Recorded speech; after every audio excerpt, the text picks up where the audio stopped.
Not an industrial company on earth, not an institution of any kind, not mine, not yours, not anyone's, that is sustainable. I stand convicted by me, myself alone, not by anyone else, as a plunderer of the earth, but not by our civilization's definition.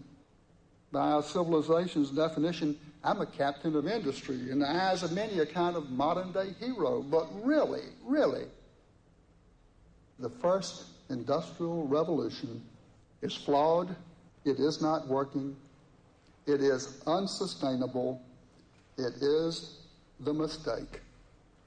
And we must move on to another and better industrial revolution and get it right this time. When I think of what could be, I visualize an organization of people committed to a purpose. And the purpose is doing no harm. I see a company that has severed the umbilical cord to earth for its raw materials, taking raw materials that have already been extracted and using them over and over again, driving that process with renewable energy.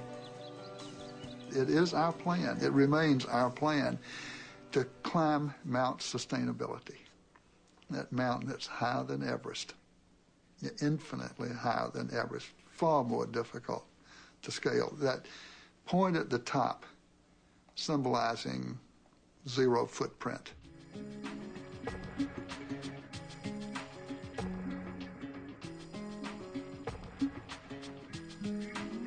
So we've got to undo a lot of things in order to be smart enough to do this really dangerous and risky and difficult work, you know, the best way that we possibly can. And that means people coming together and learning a whole lot of stuff that we just don't know, that has been driven out of the culture, driven out of the society, driven out of our minds.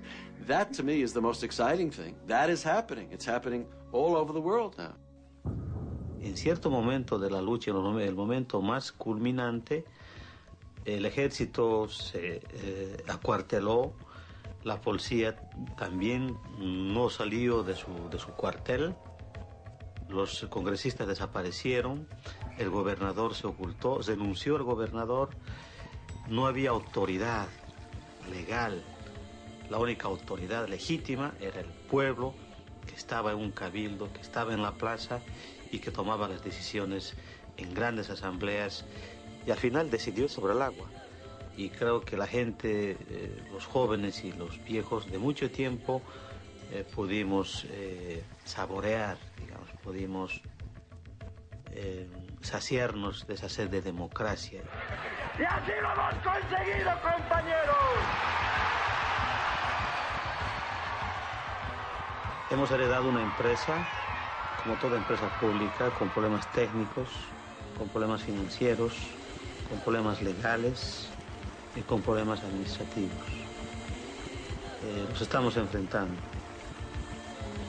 Porque si demostramos que es la gente sencilla y trabajadora la que puede dar solución a sus problemas, podemos estar a las puertas de pedir de que todo aquello que se privatizó, todo aquello que se vendió, todo aquello que está en manos de las corporaciones, vuelvan a las manos de la población.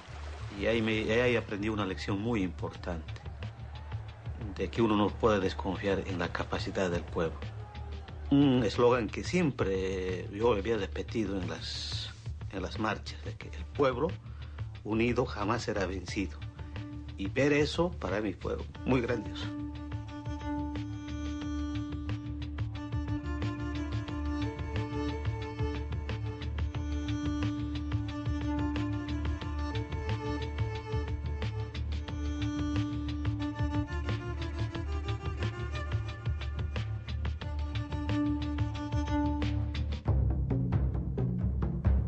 Sometimes it surprises me how effective you can actually be. After we beat the Gap, I walk past these Gap stores and I look at them, I think, my God, there's like 2,000 in stores across the country. Look at all that concrete, look at the glass, look at all the staff people, look at all the clothing, look at that power. You can still reach these companies. You can still have an effect. Yo creo que sí hemos ganado, se están ganando pequeñas batallas en el mundo, Pero yo creo que la gente está perdiendo la guerra. En eso sí, yo veo el futuro, el presente y el futuro para nuestros hijos muy oscuro. Pero confío en la capacidad de reflexión, en la capacidad de indignación y en la capacidad de rebelión de la gente.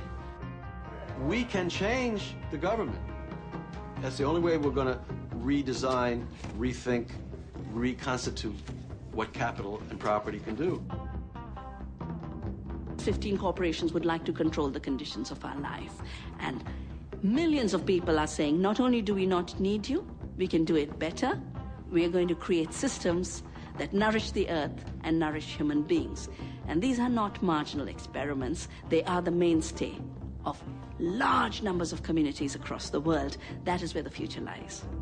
You know, I've often thought it's very ironic that I'm able to do all this, and yet what am I on? I'm on networks, I'm distributed by studios that are owned by large corporate entities. Now, why would they put me out there when I am opposed to everything that they stand for? And I spend my time on their dime opposing what they believe in, okay? Well, it's because they don't believe in anything. They put me on there because they know that there's millions of people that want to see my film or watch the TV show, and so they're going to make money. And I've been able to get my stuff out there because I'm driving my truck through this incredible flaw in capitalism, the greed flaw, the thing that says the rich man will sell you the rope to hang himself with if he thinks he can make a buck off it. Well, I'm the rope. I hope. I'm part of the rope. And they also believe that when people watch my stuff or maybe watch this film or whatever, they think that, you know, well, you know what, they'll watch this and they won't do anything, you know, because we've done such a good job of numbing their minds and dumbing them down. You know, they'll never affect it. The people aren't going to leave the couch and go and do something political. They're convinced of that. I'm convinced of the opposite. I'm convinced that a few people are going to leave this movie theater or get up off the couch and go and do something, anything, to get this world back in our hands.